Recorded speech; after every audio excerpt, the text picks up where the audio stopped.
अनर्थ के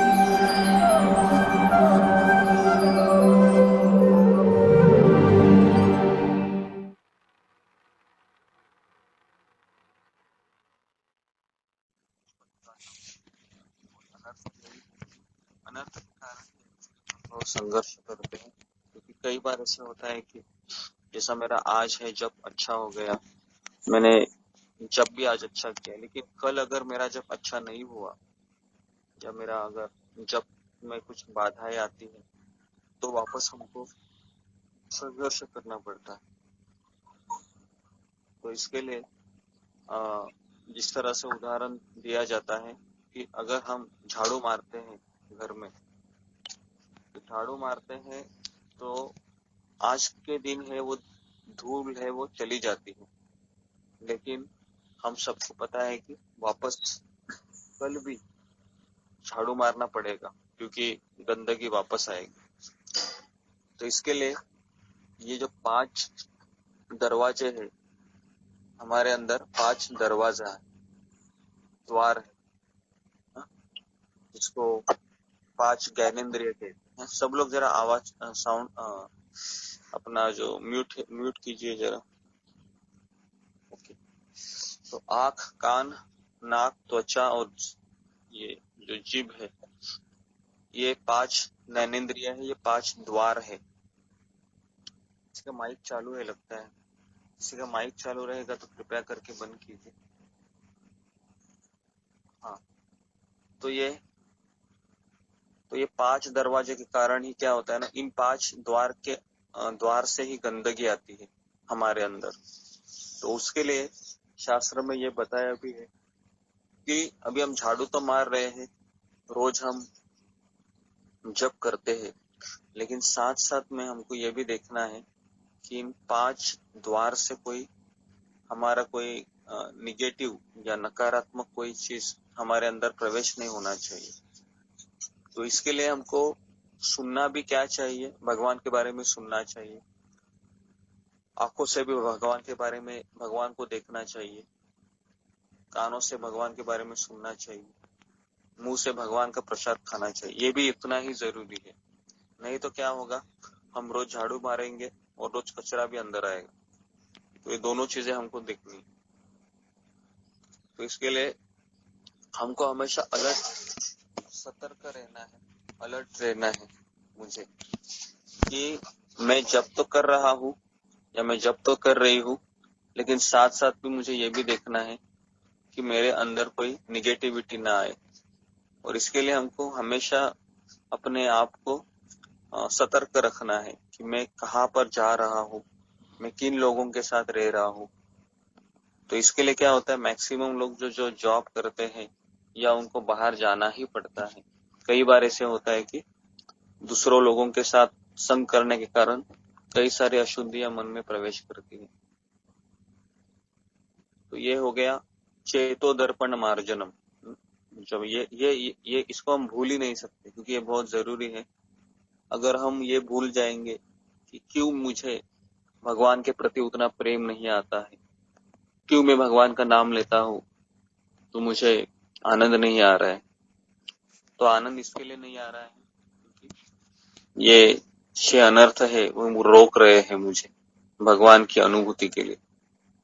तो उसके लिए हमको ये 6 अनर्थों को पहले निकालना, ये हमारी पहली जिम्मेदारी है। दूसरा है कि दूसरे श्लोक में भी हमने देखा था कि कृष्ण ने सारी शक्तियां उनके नाम में भर दी है, क्योंकि जब हम भगवान का नाम लेते हैं तो भगवान वहां पर होते हैं।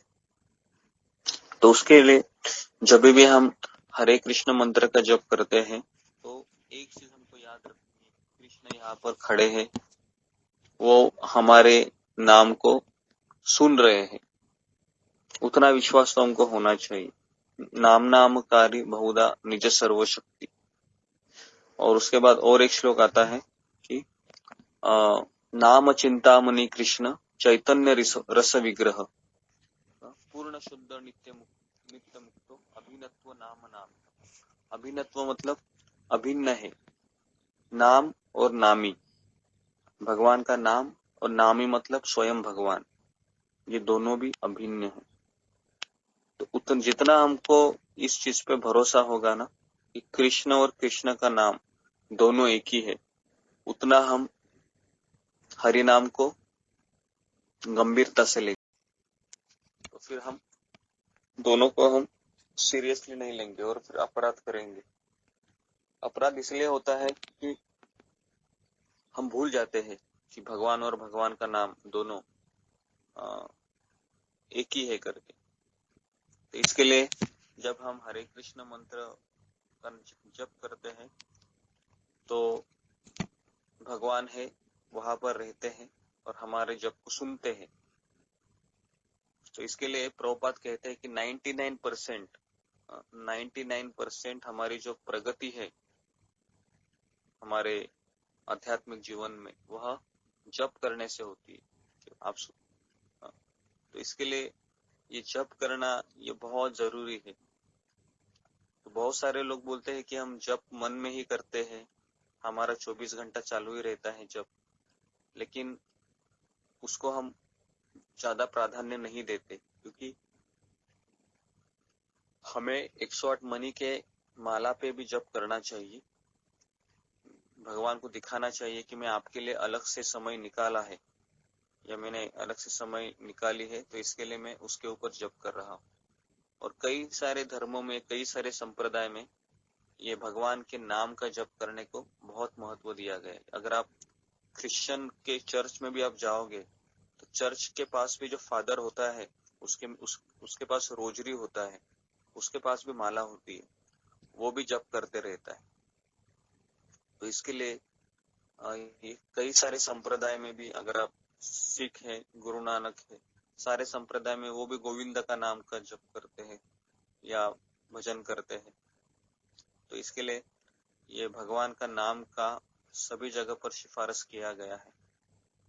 और उसके बाद फिर इसको कैसे लेना है ये हम बारंबार चर्चा तो करते ही हैं, क्योंकि ये तो बहुत ही इम्पोर्टेंट है कि भले ही मैं नाम ले रहा हूँ, नाम ले रही हूँ, लेकिन मेरे में अनुकूल भावना ही नहीं है, तो फिर क्या होगा, उसका कोई प्रभाव ही नहीं पड़ेगा हमारे ऊपर, है नहीं।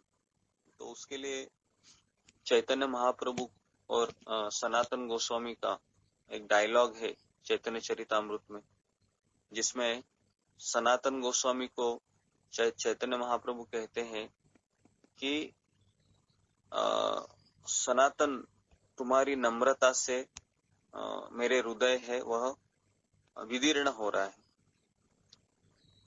तुमने मुझे खरीद लिया है तुम्हारी नम्रता से। तो इसके लिए नम्रता के लिए सनातन गोस्वामी हमारे आचार्य है। अगर सनातन गोस्वामी का हम जीवनी पढ़ेंगे तो उसमें पता चलता है कि कितनी उनमें नम्रता थी सनातन गोस्वामी। तो इसके लिए ये जो विनम्रता है ये बहुत जरूरी है। और विनम्रता, कृतज्ञता, प्रामाणिकपना, हॉनेस्टी, ये सारी चीजें एक ही है। अगर हम भक्ति में प्रगति करते हैं तो हमको हॉनेस्ट होना बहुत जरूरी है, क्योंकि भगवान हमारे अंदर ही है, वो तो सब देख रहे हैं, सुन रहे हैं, समझ रहे हैं कि मैं माया में हूँ या सही में है कृष्ण के साथ हूँ, है ना। हमें ऐसा लगता है कि मैं कृष्ण के साथ हूँ, लेकिन भगवान को पता है ये किनके साथ रह रहा है। तो इसके लिए ये बहुत सूक्ष्म होता है। तो इसके लिए अनुकूल भावना ही उतनी ही जरूरी है। उसके बाद फिर न धनम न जन्म न सुंदरी, जो जितने भी घर के जितने भी ऐश्वर्य है वो भी छूट जाएंगे।